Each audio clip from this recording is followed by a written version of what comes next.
The thunderstorm over Helmand Province had turned the sky into a bruised canvas of charcoal and amber, but it wasn't the weather that made the ground team's blood run cold. It was the silence on the radio.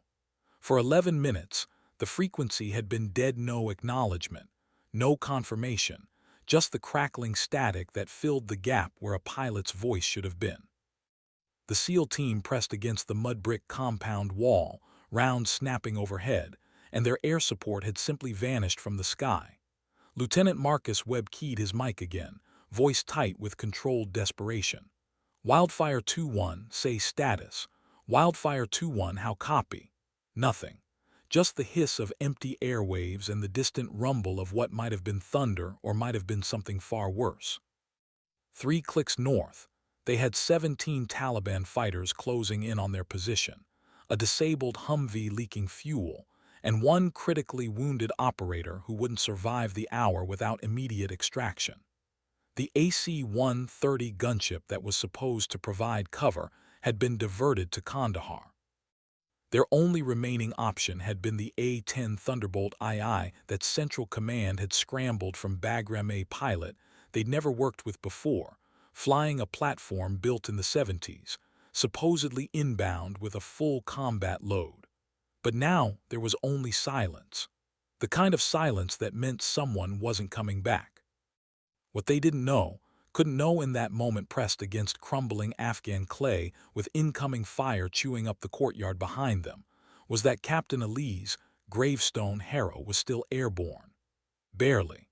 Her aircraft had taken a direct hit from a shoulder-fired missile 7 minutes prior, a lucky shot from a fighter positioned in the mountains who'd threaded the needle between terrain and opportunity. The warhead had punched through the port engine nacelle, shredding turbine blades and severing hydraulic lines in a shower of sparks and screaming metal. The A-10 had lurched sideways like a wounded animal, altitude bleeding away, as warning lights turned her cockpit into a Christmas tree of red and amber. Most pilots would have punched out immediately. The aircraft was designed to take punishment, but there were limits, and a catastrophic engine failure combined with hydraulic damage in mountainous terrain at night pushed well past those limits. But Elise Harrow hadn't ejected. She'd killed the fire suppression system manually, rerouted what remained of her hydraulics, and begun the brutal work of keeping 30 tons of damaged aircraft in the sky through sheer will and muscle memory.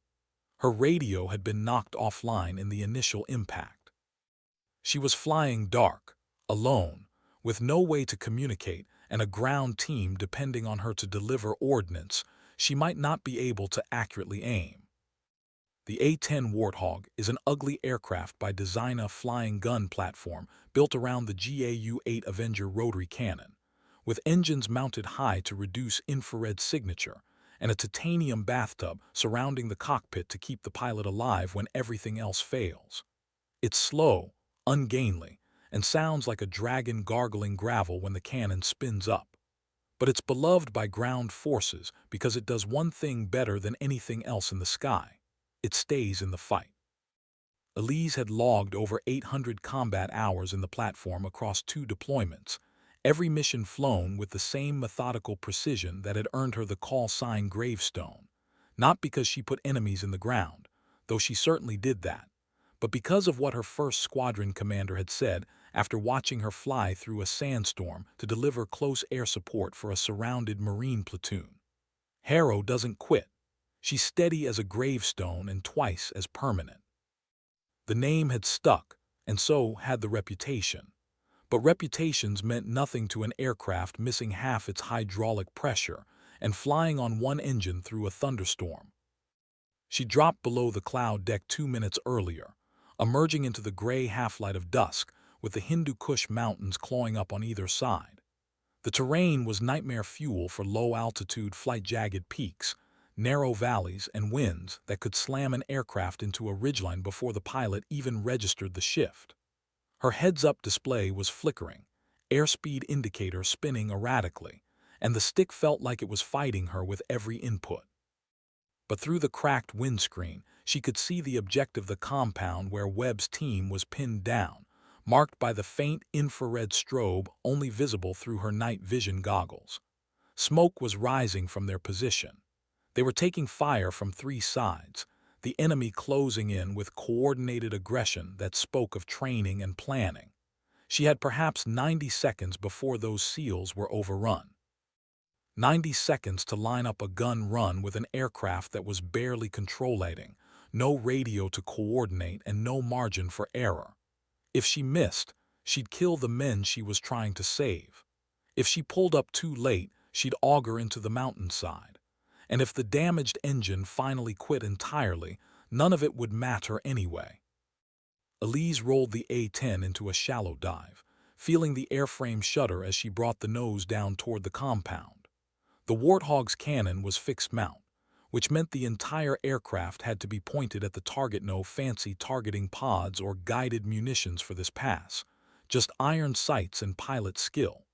She'd have to eyeball it, compensate for wind and the damaged flight characteristics, and hope the 30mm rounds went where she intended. The hydraulics groaned ominously as she adjusted trim, and somewhere in the back of her mind, the part of her brain that wasn't focused on geometry and physics noted that she should absolutely not be attempting this. But the SEALs below didn't have 90 seconds to wait for a pilot with better sense. They had her, damaged and dark and diving through hostile airspace with an aircraft held together by rivets and determination. She checked her altitude 800 feet and dropping, then visually acquired the enemy positions clustered in the tree line north of the compound. The Taliban fighters were advancing in a loose skirmish line, confident in their numbers, unaware that death was falling toward them at 280 knots. The GAU-8 Avenger cannon is not a subtle weapon. It fires 30mm depleted uranium rounds at a rate of 65 per second, producing a sound that's been compared to a deep, rolling belch from hell itself, the distinctive BRRRT that ground troops recognize instantly. Each round is 11 inches long and weighs nearly a pound. When they hit, they don't just penetrate armor or structures, they obliterate them. Elise's finger hovered over the trigger as she made final corrections, accounting for the crosswind and the A-10's tendency to yaw left with only one engine at full power. She could see individual figures now through her targeting reticle, could see the muzzle flashes from their weapons as they poured fire into the compound. Then she pressed the trigger, and the entire aircraft shuddered as the cannon roared to life. The sound was visceral, felt more than heard, as 2-second bursts sent 130 rounds downrange in a stream of tracer fire that looked like a red laser connecting sky to earth. The effect on target was catastrophic. The tree line simply ceased to exist. Where there had been fighters and vegetation, there was now churned earth and shredded matter, the rounds chewing through everything in their path with mechanical efficiency. Elise pulled up hard, fighting the controls as the A-10 clawed for altitude, engine screaming in protest. She rolled right to clear the engagement zone and set up for another pass, already calculating angles and approach vectors. Below, Webb's team had stopped firing, frozen in momentary shock at the violence that had just erased their attackers. Then Webb's voice crackled over the radio, not to the aircraft he assumed had abandoned them, but to his team. Jesus Christ, she's still up there. Because they could see her now, the damaged A-10 circling back around with one engine trailing black smoke, preparing to make another run despite the obvious damage. The SEALs watched in silence as the Warthog lined up again, slower this time, visibly struggling, and delivered a second burst that eliminated the remaining threat on the eastern approach. Only then did the aircraft begin a labored climb, fighting for every foot of altitude. Central Command had been monitoring the situation through drone feed, watching the infrared signatures and radio silence with growing concern. When Elise's A-10 finally cleared the mountains and she managed to restore partial radio function, the frequency erupted with voices controllers demanding status reports, search and rescue assets spinning up, and Webb's team calling out coordinates for emergency landing sites. But Elise's response was characteristically brief, her voice steady despite the stress of wrestling a crippled aircraft through hostile airspace. Wildfire 2-1 is combat effective, Returning to base. Ground team is secure. Combat effective. As if she hadn't just flown a gun run with half an aircraft and no communications, as if the A-10 wasn't hemorrhaging hydraulic fluid and running on borrowed time. The controller at Bagram tried to vector her toward the nearest airstrip, a forward operating base with emergency equipment already being positioned. She declined. Negative. I'm bringing her home. And she meant it. 47 minutes later, with fuel running critical and the starboard engine temperature climbing into the red, Elise Harrow landed that broken warthog on Bagram's main runway. The landing itself was a study in controlled disaster. With minimal hydraulics, the flight controls were stiff and unresponsive, requiring physical force that left her arms shaking and her flight suit soaked with sweat. The landing gear deployed asymmetrically, the nose gear first, then the mains after a stomach-dropping delay that made the tower controllers collectively hold their breath. She touched down hard, harder than any textbook landing, but she touched down, and the A-10 rolled to a stop 3/4 down the runway with foam trucks racing alongside and emergency crews already deploying. When the canopy finally opened and Elise pulled off her helmet, her hair was plastered to her skull, and her hands were trembling with adrenaline crash. But she was down, alive, and the SEALs she'd covered were already being extracted from the compound with their wounded operator stable enough for transport.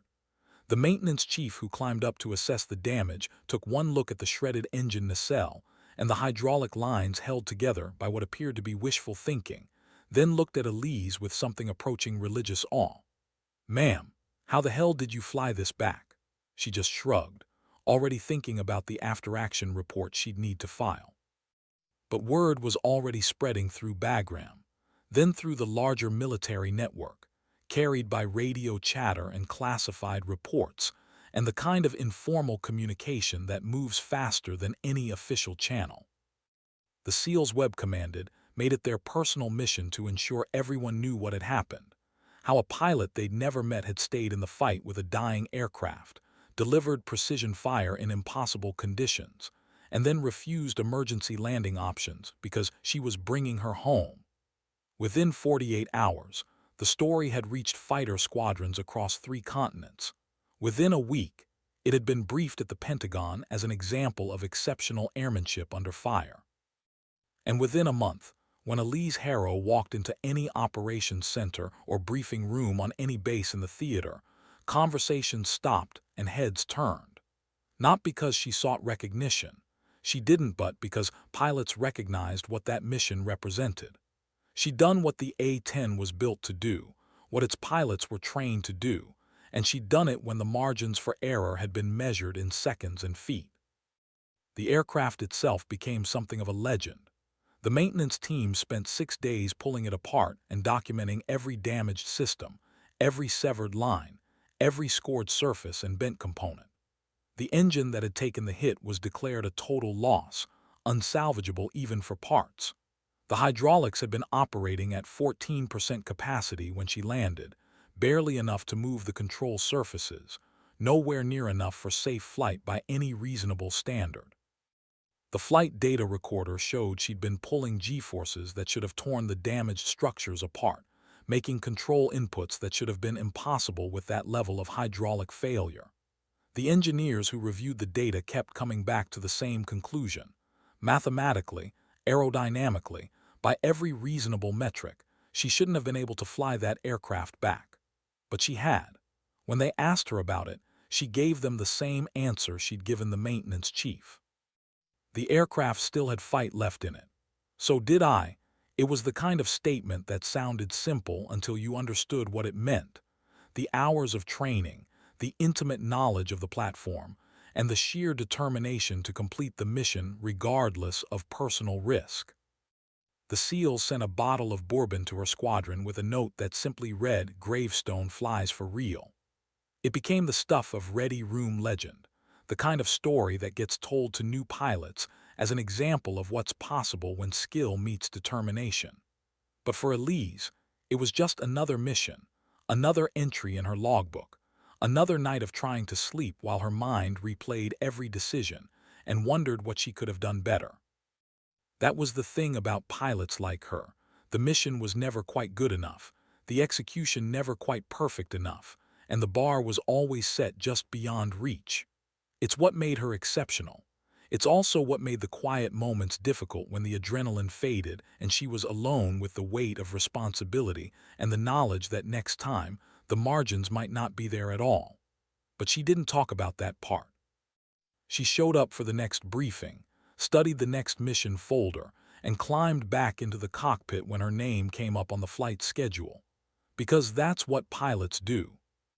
The story should have ended their heroic mission, successful recovery, everyone goes home alive. But 3 months later, Elise Harrow was back in the air over Helmand Province, leading a two-ship formation providing close air support for a Marine ground offensive. The mission was supposed to be routine by Afghanistan standards, armed reconnaissance along Highway 1, supporting ground units as they cleared Taliban positions from a series of villages. Elise was flight lead, with a younger pilot named Lieutenant Cortez flying as her wingman in the second A-10. They'd been on station for 90 minutes, working with a forward air controller embedded with the Marines, when the situation evolved from routine to critical in the space of a single radio call.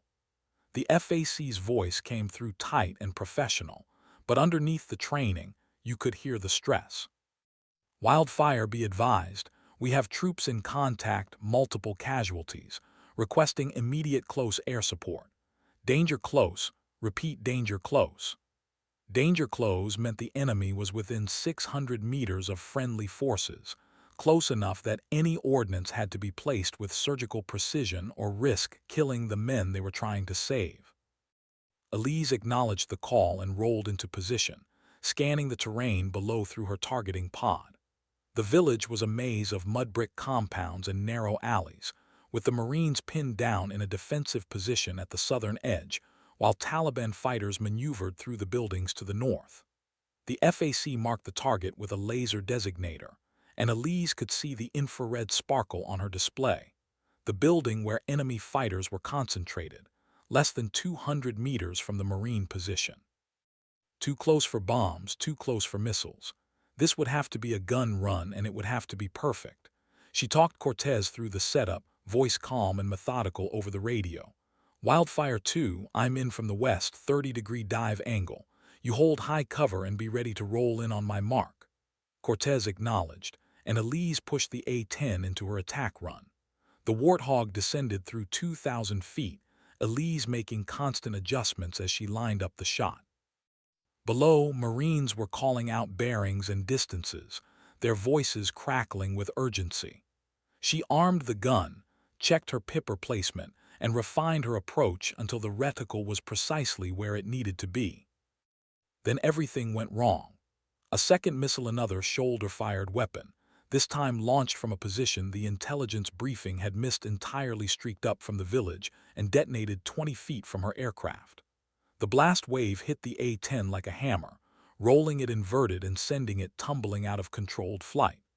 Elise's world became a chaos of spinning horizon, blaring alarms, and the sickening sensation of an aircraft no longer responding to inputs.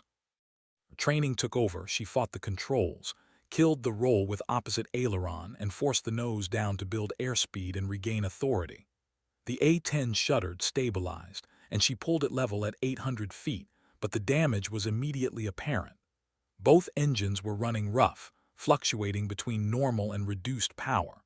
The hydraulics were compromised, again different systems this time, but the same critical loss of functionality. And worst of all, her targeting systems were offline. No heads-up display, no targeting pod, no way to deliver precision fire. She keyed the radio, voice steady despite the adrenaline flooding her system. Wildfire 2, lead is hit. Systems degraded but still flying. Continue the mission. But Cortez had watched his flight lead get hammered by a missile and somehow stay airborne, and the instinct to call off the attack was overwhelming. Lead, recommend we egress and get you back to base. It was the sensible call, the safe call, the one that any reasonable pilot would make. But Elise could hear the Marines on the tactical frequency. could hear the FAC calling for immediate support, could hear the desperation underlying the professional military jargon. She looked down at the village, at the building where enemy fighters were massing for a final push that would overrun the Marine position, and she made a decision that would define the rest of her career. -2. Ground team needs us now. I'm going back in. There was a moment of silence on the radio, the kind of pause that speaks volumes. Then Cortez's voice came back, quiet and firm. Copy lead, I'm with you. Elise armed the gun again, cycled through what remained of her systems, and began setting up for another run, this time without functioning targeting equipment, with damaged engines, and with the knowledge that another hit would almost certainly kill her. The second gun run was flown entirely by visual reference and experience. No targeting reticle, no computer assistance, just a pilot and an aircraft and the fundamental physics of ballistics. Elise came in lower this time, slower, giving herself more time to refine her aim by sight alone. She could see the building, could see the Marines' position marked by smoke grenades, could calculate the offset in her head the way pilots did before computers made it easy. The A-10 descended through the autumn sky, turbulence from the explosion still rattling the airframe, and Elise's finger found the trigger one more time. The cannon fired, the characteristic sound rolling across the village like thunder, and 30mm rounds tore through the target building with devastating accuracy. She pulled up immediately, clearing the area as debris and smoke billowed into the sky, and Cortez rolled in behind her to deliver a follow-up burst that collapsed what remained of the structure. Below, the Marines' tactical frequency erupted with relieved voices confirming enemy positions destroyed, immediate threat eliminated. The FAC's transmission was brief, but carried genuine emotion beneath the military formality. Wildfire flight, that was right on target. You just saved our ass. Good hits, good hits. Elise acknowledged and began nursing the damaged A-10 toward altitude, engine temperatures climbing and hydraulic pressure dropping with every passing minute. She wouldn't make it back to Bagram this time. The damage was too severe, the systems too compromised. But there was a forward operating base 30 clicks south, and if she could keep the aircraft flying for another 8 minutes, she could put it down there and walk away. Cortez stayed on her wing the entire flight, calling out altitude and airspeed when her instruments failed, ready to guide her through emergency procedures if needed. They crossed the threshold at the FOB with both engines running on fumes and the stick barely responding, and Elise greased the landing despite having almost no hydraulic pressure and questionable braking capacity. When the A-10 finally stopped moving and she shut down the engines, the quiet was almost deafening. Cortez landed behind her, taxied up, and climbed out of his cockpit looking like he'd aged 5 years in the last 30 minutes. The debrief lasted 4 hours and involved 2 colonels, an Air Force investigator, and a collection of Marine officers who'd flown in specifically to hear the account firsthand. They went through every decision, every system failure, every moment from the initial missile impact to the final landing. What emerged was a picture of airmanship that bordered on the impossible. A pilot who'd been hit twice in 3 months, stayed in the fight both times despite catastrophic damage, and delivered accurate fire under conditions that should have made any attack suicidal. The investigator kept coming back to the same question. Why didn't she egress after the first hit? Why risk the aircraft and her life when the sensible decision was to withdraw and let other assets handle it? Elise's answer was the same each time he asked. Because there were Marines on the ground who needed immediate support, and immediate means now, not whenever the next aircraft shows up. It wasn't bravado or machismo or any desire for glory. It was simple tactical reality understood by someone who'd spent enough time supporting ground troops to know that immediate wasn't a suggestion, it was the difference between casualties and catastrophic losses. The Marines who'd been in that village made their feelings clear. They submitted official commendations, wrote personal letters, and spread the word through their own networks that Captain Harrow had flown through hell twice to keep them alive. One of them, a gunnery sergeant who'd been calling out grid coordinates while rounds impacted around him, pulled Elise aside after the debrief and said something she'd remember for the rest of her life. "Ma'am, I've worked with a lot of pilots. Most of them are good at their jobs. Some of them are great, but you're the only one I'd trust to come back after taking a hit, and that means everything to the guys on the ground." It was the kind of respect that couldn't be awarded or assigned. It had to be earned through actions that spoke louder than any words or medals. And Elise had earned it twice over, in 2 missions that had pushed past the boundaries of reasonable risk into territory where only skill and determination mattered. The Air Force recognized this in its own way, processing her for the Distinguished Flying Cross with Valor device. But recognition came with complications. Suddenly she wasn't just another A-10 pilot flying missions in the rotation. She was Gravestone, the pilot who'd flown damaged aircraft through impossible conditions and delivered when it mattered most. Other pilots started requesting her as flight lead. Ground commanders specifically asked for her call sign when they needed close air support. And the media, always hungry for heroic narratives from the endless war, caught wind of the story and wanted interviews, profiles, the full treatment. Elise refused all of it. She gave the required statements for official reports and accepted the medal at a ceremony she couldn't avoid. But beyond that, she declined to participate in what she called the hero narrative machine. It wasn't humility, exactly more like a deeply ingrained understanding that talking about missions was different from flying them, and the talking part often got in the way of the actual work. She'd seen too many good pilots get caught up in their own legend, start making decisions based on reputation rather than tactical reality, and she had no intention of falling into that trap. Her squadron commander, a lieutenant colonel named Rains who'd flown F-16s before transitioning to command, tried to convince her that sharing her experiences could benefit the broader force. "Harrow, what you've done, the airmanship, the decision-making under pressure, that's worth teaching. We could use you at the fighter weapons school, developing tactics and training the next generation." But Elise had already thought through that path and rejected it. Teaching was valuable work, essential work, but it wasn't her work. She was a tactical pilot, most effective when she was in the cockpit rather than in a classroom. "Sir, with respect, I'm more useful here. There are plenty of people who can teach, not as many who can deliver accurate fire with half their systems offline." Rains didn't push it further, understanding that some pilots were built for the operational side, and trying to force them into other roles only diminished what made them effective. But he also knew that combat deployments eventually ended, that even the best pilots couldn't stay in the cockpit forever. Elise flew another 60 missions over the next 5 months, each one executed with the same methodical precision that had defined her career. She took new wingmen under her guidance, teaching them not just the technical aspects of flying the A-10, but the mental framework needed to make good decisions when everything was going wrong.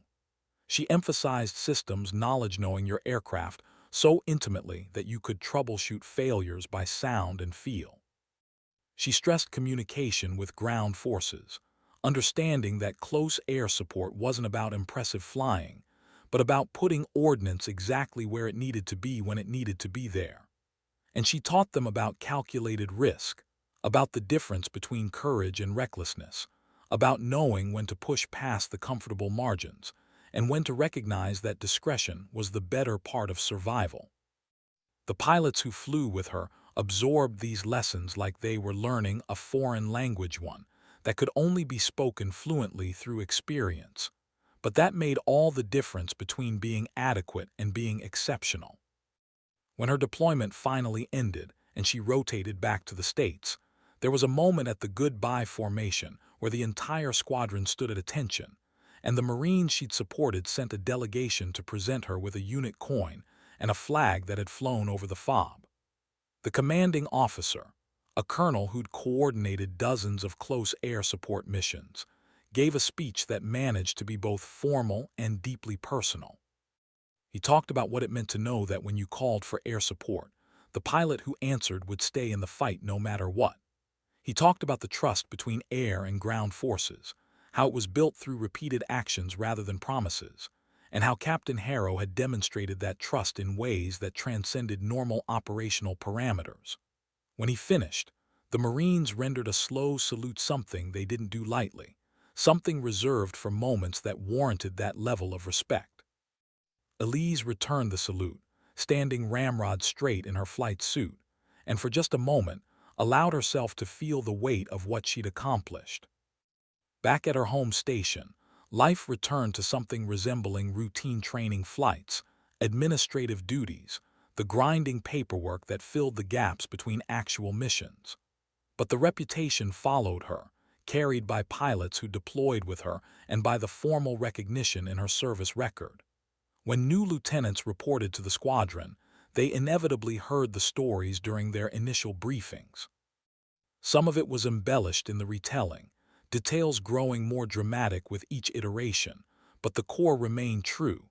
Gravestone had flown 2 combat missions with critically damaged aircraft, delivered accurate fire both times, and brought herself and her wingman home alive.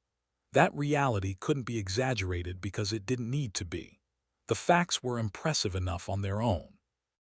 And for Elise, that reputation became something she carried with careful awareness, not as a burden exactly, but as a standard she'd set for herself that now had to be maintained in everything she did. The expectation that she would always be competent, always be reliable, always be the pilot who stayed in the fight. She handled it by focusing on the work itself rather than the recognition around it. When she flew with the same attention to detail and tactical awareness that had kept her alive in Afghanistan. When she trained younger pilots, she taught them the lessons she'd learned through experience without dramatizing the circumstances. And when people asked about the missions, and they always asked, she gave brief, factual accounts that emphasized team performance and tactical realities rather than individual heroics. It was a deliberate approach, one designed to deflect attention away from herself and back toward the larger mission. But it also had the effect of making her even more respected among those who knew enough to recognize what she was doing. The best pilots, the ones who'd been flying long enough to understand the difference between skill and luck, saw through the deflection and appreciated her all the more for it. They knew that someone who'd done what she'd done and then refused to build a mythology around it was someone who understood the profession at its deepest level. Years passed. Elise was promoted to major, then to lieutenant colonel. She served as a squadron operations officer, then as a squadron commander, always maintaining her flight currency, always staying current in the aircraft. The A-10 itself became the subject of endless debates about retirement. It was old, it was slow, modern air defenses could shred it in contested airspace. But every time the discussion came up, someone would point to missions like the ones Elise had flown and argue that the aircraft's ability to absorb damage and keep fighting was irreplaceable. The Warthog remained in service, and pilots like Elise kept flying it, proving over and over that there was no substitute for a platform designed from the beginning to support troops in contact. She deployed twice more, to different theaters with different challenges, but she never again faced the kind of catastrophic damage that had defined those 2 missions in Afghanistan. Whether that was luck or simply the odds finally evening out, she never knew. What she did know was that every time she strapped into the cockpit, she flew with the same intensity and focus. The recognition kept accumulating despite her best efforts to avoid it. She was invited to speak at professional conferences, asked to contribute to tactical development programs, consulted on training curriculum updates. Some of this she accepted because refusing would have been counterproductive. There were institutional benefits to having experienced combat pilots share their knowledge. But she always framed her contributions in terms of broader lessons rather than personal narratives. She talked about decision-making processes under stress, about systems redundancy and emergency procedures, about the importance of training that simulated realistic failure scenarios. She used her experiences as data points to illustrate larger concepts, carefully avoiding anything that felt like self-aggrandizement. And the pilots who heard her speak understood what she was really teaching them. That exceptional performance came from preparation, knowledge, and disciplined decision-making rather than from any innate heroism. That anyone could develop those qualities if they were willing to put in the work. That the goal wasn't to be a hero, but to be competent when competence mattered most. Eventually, she reached the point in her career where flying combat missions was no longer her primary role. She moved into wing-level operations, coordinating multiple squadrons, working on strategic planning and force development. It was important work, necessary work, but it meant less time in the cockpit and more time in conference rooms. She maintained her flight currency religiously, scheduling training sorties whenever possible, but the reality was that her days of leading combat missions were largely behind her. For some pilots, that transition was difficult, moving from the intensity of operational flying to the bureaucratic demands of senior leadership. But Elise had always understood that military careers were built in phases, that the skills that made someone exceptional at one level were different from the skills needed at the next. She approached wing operations with the same methodical precision she'd brought to flying, learning the systems and processes, building relationships with commanders and staff officers, working to improve the overall effectiveness of the force rather than just her own performance. It was different work, but it still mattered. Her final flight in an A-10 came on a clear morning in Arizona, at the Davis-Monthan Air Force Base, where the Air Force's Warthog squadrons were concentrated. She'd been given command of the wing as a full colonel, and though she could have stopped flying to focus entirely on administrative duties, she'd insisted on maintaining qualification. The flight itself was routine, a training sortie with a young captain who'd recently graduated from the fighter weapons school. They practiced tactical formations, simulated gun runs against ground targets, worked through communication procedures and emergency scenarios. But when they landed and Elise pulled her helmet off for the last time as an active pilot, she felt the weight of finality settle over her. 22 years of flying, thousands of hours in the cockpit, missions that ranged from routine to impossible, all of it now part of her past rather than her present. The maintenance crew that marshaled her aircraft in for the last time knew what the flight meant, and they rendered an informal salute. The young captain who'd flown as her wingman came over after they'd completed the post-flight inspection, still wearing his G-suit and carrying his helmet bag. He looked like he wanted to say something significant, some acknowledgement of who he'd just flown with and what her career represented. But Elise spoke first, voice quiet and matter-of-fact. "You flew a good sortie, Captain. Keep that standard and you'll do fine." It was the kind of understated compliment she'd always preferred, focused on performance rather than ceremony. The captain nodded, understood that she wasn't looking for a grand moment, and simply said, "Thank you, ma'am. It was an honor." Then he walked toward the squadron building, leaving Elise alone on the flight line with the A-10 cooling behind her, metal ticking as the engines settled into silence. She stood there for a long moment, looking at the aircraft that had carried her through so many missions, that had brought her home when any reasonable analysis said it shouldn't have been able to fly. Then she picked up her gear and walked inside, ready for whatever came next. What came next was command, leading the wing, managing operations across multiple squadrons, working with maintenance and intelligence and logistics to keep the mission running smoothly. She brought the same principles to leadership that she'd brought to flying: attention to detail, clear communication, and an unwavering focus on the mission rather than on personal credit.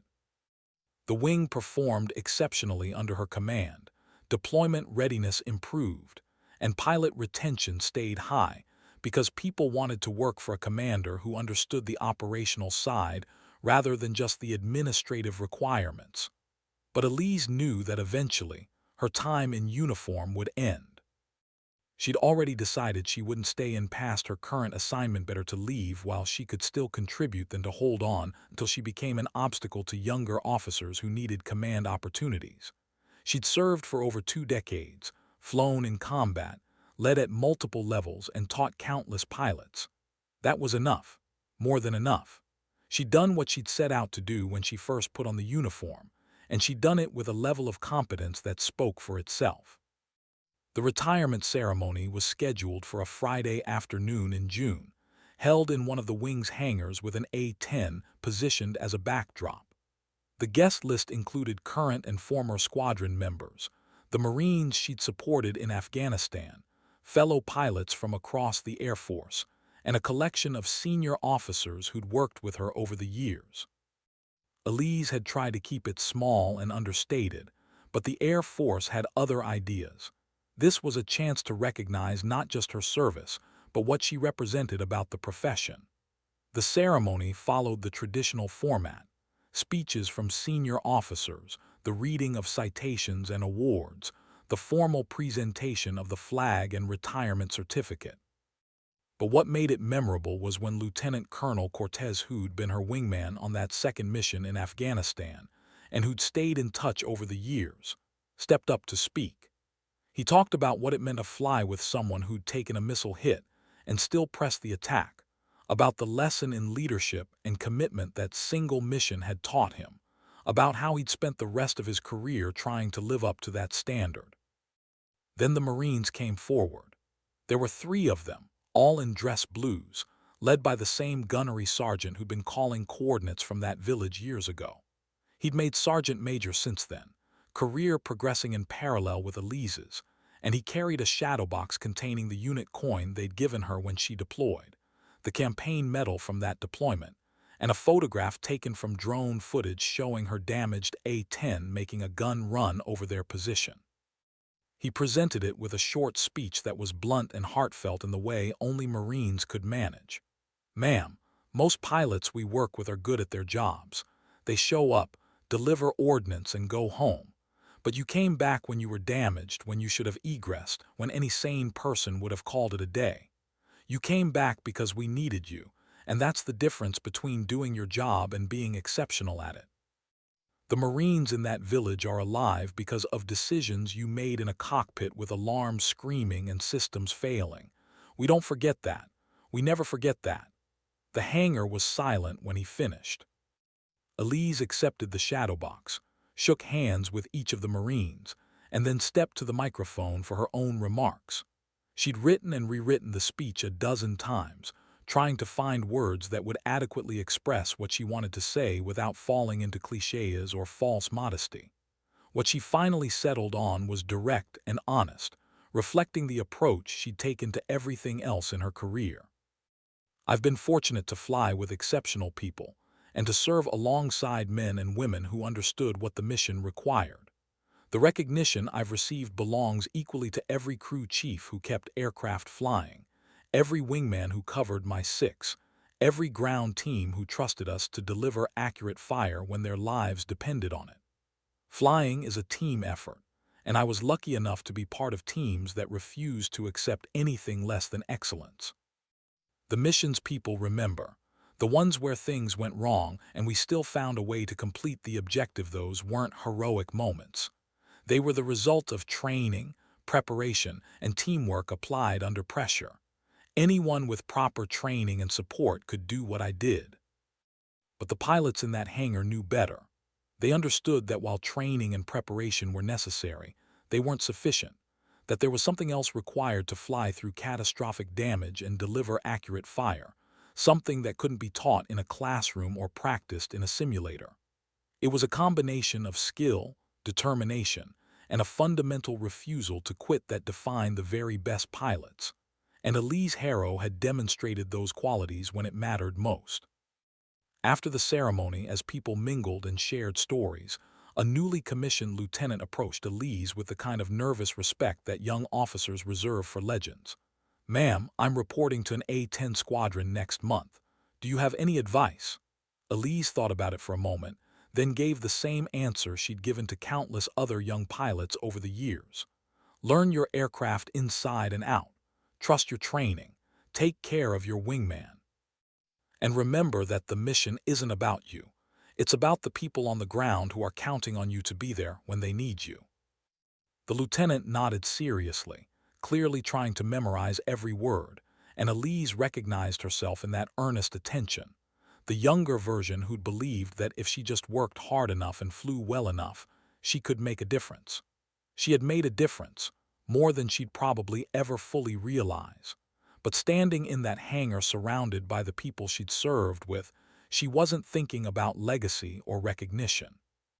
She was thinking about all the missions that had gone right, the close calls that could have ended differently, and the incredible privilege of having spent 2 decades doing work that mattered.